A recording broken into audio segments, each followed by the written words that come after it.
Je dis, oh, vous les Ivoiriens, là, mais vous êtes comment même?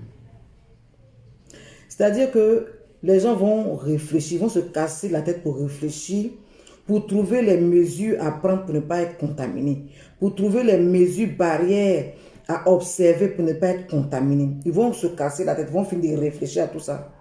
Maintenant, ils vont venir réfléchir à comment vous obliger à respecter ces mesures barrières. Pourquoi? Hein? Ils vont finir de réfléchir sur comment éviter d'être contaminés. Éviter de sortir pour n'importe quoi. Éviter d'avoir des contacts avec les gens. Respecter la distanciation de 1 mètre. Tousser dans le creux du coude. Lavez vos mains de façon régulière. Quand ils vont finir de réfléchir à trouver ces mesures-là, puis ils vont venir vous donner l'information. Ils vont réfléchir encore comment vous obliger ou bien comment vous sensibiliser 150 000 fois pour que vous acceptez de respecter ces mesures barrières. Pourquoi? Vous êtes Ivoirien comment même? Hein? Donc tout ce qui se passe ailleurs dans le monde là, vous ne voyez pas. C'est-à-dire qu'il faut que ça arrive ici d'abord, avant que chacun se lève pour dire que non, à ce que les gens disent là, c'est vrai. C'est quel comportement ça? Hein? On vous dit de rester à la maison, de ne sortir que quand c'est nécessaire. Tout le monde est dans la rue. Les enfants sont en train de jouer partout dans la rue. Comme si de rien n'était. Les femmes là, elles sont dans les marchés là-bas. Hein? Elles sont collées comme ça, à distanciation de 1 mètre là. C'est pas pour elles aussi. Hein? Elles sont dans les marchés là-bas comme ça. Ça sort, ça rentre, ça vend. Donc, distanciation de 1 mètre que les gens ont dit là. C'est le gouvernement maintenant qui doit envoyer la police derrière vous pour que vous puissiez respecter ça. Pourquoi? Pourtant, c'est vous les femmes du marché là. C'est vous qui avez des enfants à la maison. Si on parle de distanciation de 1 mètre, au moins entre les personnes, et que vous êtes obligé d'aller vendre parce que vous devez nourrir vos familles, ou bien parce que vous devez avoir de l'argent pour continuer à vivre là. Vous ne pouvez pas respecter, vous pouvez vous organiser là-bas, vous-même en tant que femme de marché là, vous pouvez vous organiser pour être séparés et sensibiliser même aussi vos clients. Ah madame, il faut te mettre loin là-bas. Vous ne pouvez pas faire ça. C'est l'État encore qui n'a qu'à descendre dans les marchés là-bas pour aller vous dire que madame pousse ici, madame pousse là. Pourquoi? Pourquoi nous-mêmes on ne peut pas être responsables? C'est vous qui avez des enfants à la maison, vous allez venir vous contaminer, aller contaminer les enfants à la maison. Donc vous voulez que tout le monde meure. C'est quel comportement ça? Maintenant, on demande la distanciation de 1 mètre. Et puis vous obligez les enfants des gens, les époux des gens à monter dans les bus, à monter dans les bacs pour aller travailler. Ils respectent comment la distanciation de 1 cm là, de 1 mètre là? On ne peut pas vouloir une chose et puis vouloir son contraire en même temps. Vous demandez à la population de respecter les 1 mètre de distanciation. Comment ils vont respecter ça s'ils sont obligés de monter dans les bacs pour aller travailler? Comment ils vont respecter ça s'ils sont obligés de monter dans les bus pour aller travailler? Quand on désinfecte les bus là, et puis après les gens viennent monter là, ça ne se réinfecte plus. Pendant qu'ils sont dedans, ils sont collés comme ça là. Ils ne peuvent pas se contaminer. Quand même. Pourquoi vous faites ça? Hein? Vous parlez de croissance économique. Depuis 60 ans qu'on est indépendant là, c'est quelle bonne croissance économique? Hein? Préservez la vie des gens. Préservez la vie des gens. On vous dit d'être confiné, vous refusez de vous confiner. Bon, en France où les gens sont confinés là, eux ils n'ont pas d'activité économique là-bas. Eux ils n'ont pas de pauvres là-bas. Et puis ils sont confinés. Hein? En Inde là, plus de 50% de la population vit en dessous du seuil de pauvreté. Mais ils sont confinés là-bas. Parce que la vie est importante. Hein? Quand on va se confiner là, qu'est-ce qu'on va manger? Quand tu vas mourir là, qu'est-ce que tu vas manger? C'est de ça qu'il s'agit. On dit de préserver ta vie, tu dis que quand je vais me confiner là, qu'est-ce que j'ai mangé? Quand les gens tiraient ici dans les rues là, qui était dehors? Qui était dehors? Tout le monde était confiné, non? Ou bien c'est parce qu'il n'y a pas d'âme dans les rues? C'est parce qu'on ne tire pas. Parce que vous les Ivoiriens, quand vous ne voyez pas quelque chose là, vous ne croyez pas. Ah non, ça ne prend pas les noirs. Ah non, nous on a les médicaments, on boit Koutoukou, on boit fait des Nîmes. Qui vous a dit ça? Qui vous a dit ça? Donc les vrais liqueurs là même là, c'est en Italie on fabrique ça. Hein? Pourquoi eux ils meurent là-bas? Hein? Ça ne prend pas les noirs, les 100 cas qui sont ici là, c'est des blancs. C'est des blancs. Les gens qui sont morts au Burkina là-bas, c'est des blancs. Pourquoi même quand vous parlez, vous êtes difficile comme ça? C'est-à-dire le ministre de la Santé n'a qu'à se promener dans tous les marchés. Il n'a qu'à se promener dans tous les bacs. Il n'a qu'à se prendre dans tous les quartiers pour vous informer. Quand on parle à la tête, entendez aussi. Et puis changer d'attitude. Vous voulez que tout le monde meure. Tout le monde s'inquiète pour les Africains, sauf les Africains eux-mêmes. Tout le monde s'inquiète pour les Ivoiriens, sauf les Ivoiriens eux-mêmes. Vous êtes comment? Vous êtes comment? Vous attendez que ça arrive ici avant de réagir. Vous attendez que votre cousin meure d'abord avant de réagir. On dit on va fermer Abidjan. Les gens sont en train de se plaindre. Jusqu'à on dit non, même Bassam, Bonoa, tout ça là c'est dans Grand Abidjan. Depuis quand? Hein? Hein? Parce que vous vous êtes plaint. L'État ne sait même plus comment il va prendre les décisions. On prend ici, d'autres se plaignent. On prend là, d'autres se plaignent.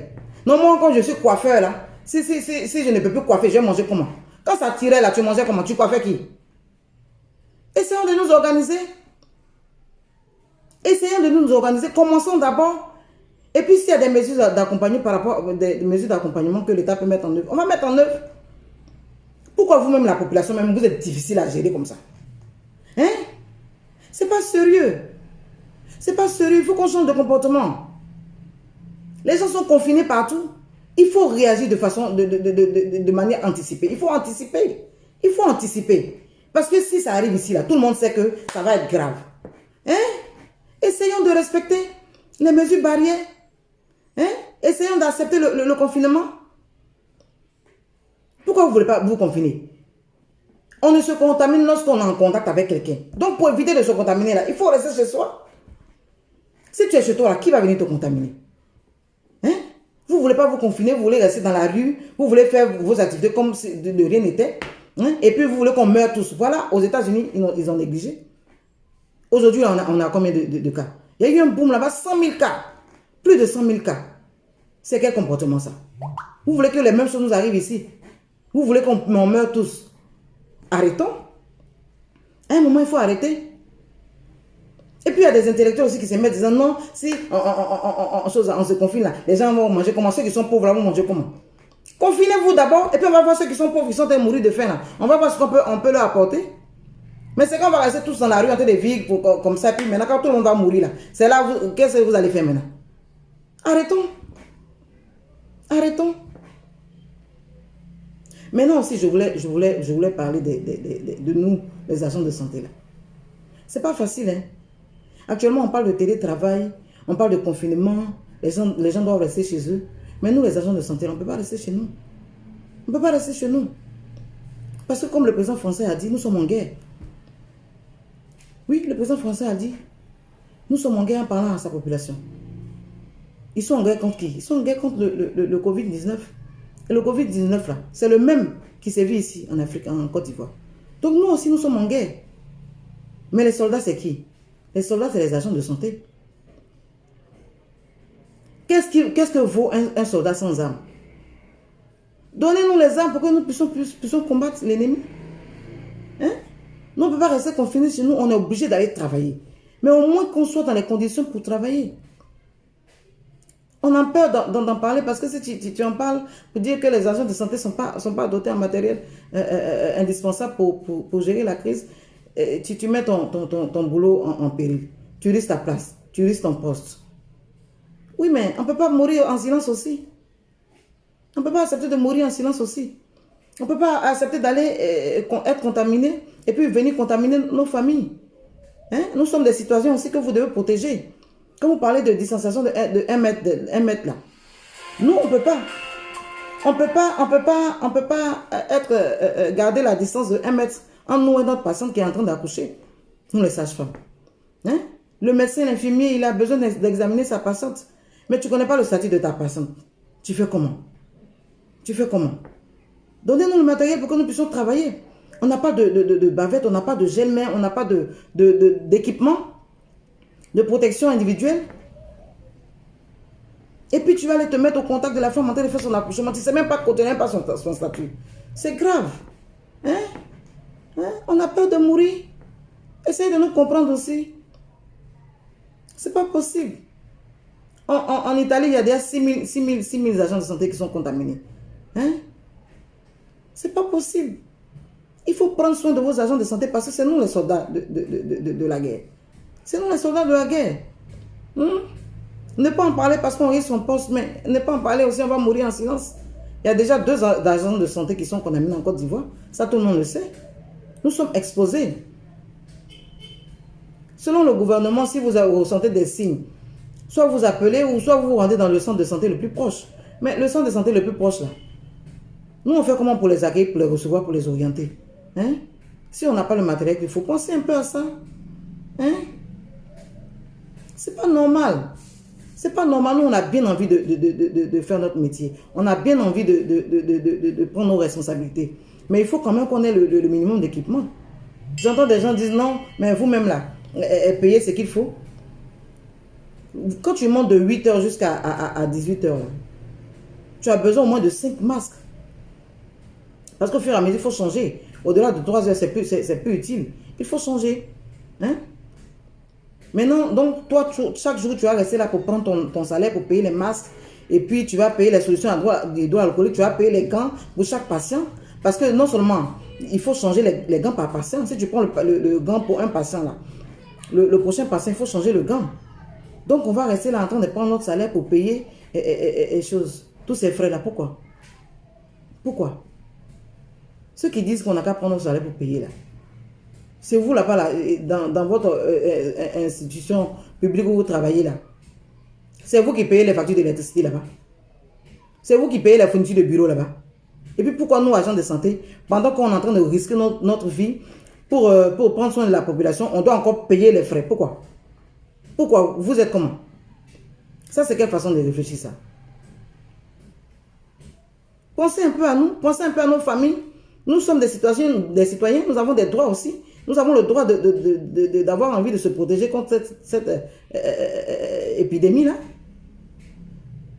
Pensez à nous doter de matériel. Si on a demandé ça aussi, c'est pas là. Est-ce que c'est bien? Est-ce que c'est bien? Hein? Aidez-nous à vous aider. Sauver un agent de santé, c'est sauver la population. Si tous les agents de santé sont contaminés, qui sont malades, qui va prendre soin de la population? Il n'y a pas que le CHU de Treichville où les familles, les patients malades se rendent. Tous les centres de santé sont des centres aujourd'hui où n'importe qui peut arriver et qui peut être malade. Hein? On dit d'éviter le contact. Nous, on est obligé d'être en contact avec les gens. Donnez-nous les moyens de nous protéger pour pouvoir prendre soin de la population. Quand même.